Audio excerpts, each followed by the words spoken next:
కనిపించే 3 సింహాలు చట్టానికి, న్యాయానికి, ధర్మానికి ప్రతీకలైతే కనిపించని ఆ 4వ సింహమేరా పోలీస్. ఇది అనటానికి సినిమా డైలాగే కావచ్చు, కాని అది 100% నిజం. అవును, అందరిలాగే పోలీసులు కూడా ప్రభుత్వ ఉద్యోగులే.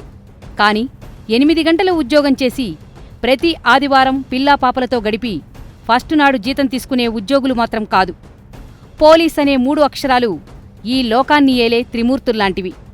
శాంతి భద్రతలు మాత్రమే కాపాడటం వీరి విధి కాదు, విధిలో ఒక భాగం మాత్రమే. సమాజంలో శాంతి భద్రతలు కాపాడటం మొదలుకొని సమాజంలోని ప్రతి వ్యక్తి తమ ఇంటి నుండి నిర్భయంగా బయటకు వెళ్లి తమ పనులు ముగించుకొని ఇంటికి రావాలన్నా, ఇంట్లో ఎవరు లేకున్నా గృహిణి ఎలాంటి భయం లేకుండా గడపాలన్నా, చదువుకునే విద్యార్థినులు, ఉద్యోగం చేసే మహిళలు నిర్భయంగా తమ విధులు నిర్వర్తించాలన్నా పోలీస్ నిఘా కావలసిందే. అందుకే మిగిలిన ప్రభుత్వ ఉద్యోగులకు భిన్నంగా 24 గంటలు వీరు విధుల్లో ఉండాల్సిందే. పండగలు, పబ్బాలు అనేవి వీరికి దూరం. తమ సాధారణ విధులతో పాటు అసాధారణ పనులలోనూ వీరు ఉండాల్సిందే. రెస్ట్లెస్గా పనిచేస్తున్నా అది పైకి కనపడకుండా చిరునవ్వుతో విధులు నిర్వర్తించటం వీరి ప్రత్యేకత. నాన్న, అందరి తండ్రుల్లాగా నీవు మా స్కూలుకి ఎందుకు రావంటూ తమ చిన్నారి అమాయకత్వంగా అడిగినా, తమ ఇంట్లో కార్యాలకు తాను ఉండలేని పరిస్థితి వచ్చినా అన్నింటికీ మానసికంగా సిద్ధమై విధులు నిర్వర్తించేవారే పోలీసులు. అలాంటి పోలీసులు ఇటీవలే సమాజ సేవలో చురుగ్గా పాల్గొంటూ అందరి మనసులను దోచుకుంటున్నారు. కరీంనగర్ జిల్లా రామడుగు మండలం తిరుమలాపూర్ గ్రామానికి చెందిన హనుమాన్లు గీత కార్మికుడు. ఇతనికి 3 కూతుళ్లు, 1 కుమారుడు. 2 కూతుళ్ల వివాహం జరిపించాడు. 4 ఏళ్ల క్రితం ఇతని భార్య అనారోగ్యంతో మృతి చెందింది. పొట్టకూటి కోసం గల్ఫ్ వెళ్లిన కుమారుడు జైల్లో పడ్డాడు. తన చివరి కుమార్తె పెళ్లికి ముహూర్తం ఖరారు కావటం, పెళ్లి ఖర్చులకు డబ్బులు లేని పరిస్థితుల్లో హనుమంతు ఆత్మహత్య చేసుకున్నాడు. దీంతో అతడి కుమార్తె దిక్కులేనిదైపోయింది.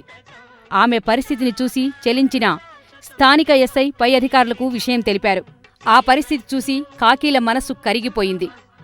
లాఠీలు, బుల్లెట్లు పక్కనపెట్టి సర్వం కోల్పోయిన రమకు ఆత్మబంధువులయ్యారు. కరీంనగర్ పోలీస్ కమిషనర్ కమలాసన్ రెడ్డి స్వయంగా వెళ్లి పెళ్లి పెద్దగా వ్యవహరించగా స్థానిక ఏసీపీ మంగళసూత్రం, పట్టు వస్త్రాలు సమకూర్చి తండ్రిలా దగ్గరుండి పెళ్లి జరిపించారు. ఇక మిగిలిన పోలీస్ అధికారులు, పోలీసులు బంధువులయ్యారు. ఏ లోటు రాకుండా, తల్లిదండ్రులు కూడా రాకుండా వివాహం జరిపించారు. అంతటితో ఆగకుండా భవిష్యత్తులో తమ సొంత బిడ్డకు ఎలా అండగా ఉంటామో రమకు అలాగే అండగా ఉంటామని మనస్ఫూర్తిగా దీవించి అత్తారింటికి పంపించారు. ఇక మహబూబాబాద్ జిల్లా కేంద్రంలో పోలీసులు మరో సామాజిక సేవతో అందరి మన్ననలు పొందుతున్నారు. ఇప్పుడు పరీక్షకాలం వచ్చేసింది. నేటి నుండి 10వ తరగతి పరీక్షలు ప్రారంభమయ్యాయి. దీంతో మహబూబాబాద్ చుట్టుపక్కల ప్రాంతాలు, ముఖ్యంగా తండాల నుండి వచ్చే విద్యార్థుల కోసం టాటా మ్యాజిక్ వాహనాలు సమకూర్చి వారిని సకాలంలో పరీక్షా కేంద్రాలకు చేరుకునేలా సహకరిస్తున్నారు. ఇలా పోలీసులు కేవలం తమ విధుల వరకే పరిమితం కాకుండా సమాజహిత కార్యక్రమాలలో పాల్గొనటంపై ప్రజలు, ముఖ్యంగా విద్యార్థులు సంతోషం వ్యక్తం చేస్తున్నారు. పోలీసుల సేవా కార్యక్రమాలు తమలో పోలీసుల పట్ల గౌరవభావం పెంచటమే కాకుండా వారిని రోల్ మోడల్గా తీసుకుంటామంటున్నారు. అంతేకాదు, కరీంనగర్ పోలీసులు దగ్గరుండి జరిపించిన వివాహం నభూతో నభవిష్యత్ అంటున్నారు. నిజంగా పోలీసులు ఇంత గొప్ప కార్యక్రమం చేపడతారని తాము భావించలేకపోయామని గ్రామస్తులంటున్నారు. ఎవరన్నారు పోలీసులకు మనసుండదని?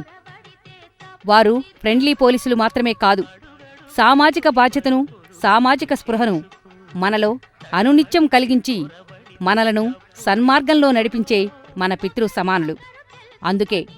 అందుకోండి మా శాల్యూట్. ఒకరినొకరు తెలుసుకొని ఒడిదుడుకులు తట్టుకొని మసకేయని పున్నమిలా మనికి నింపుకో. శ్రీరస్తు శుభమస్తు.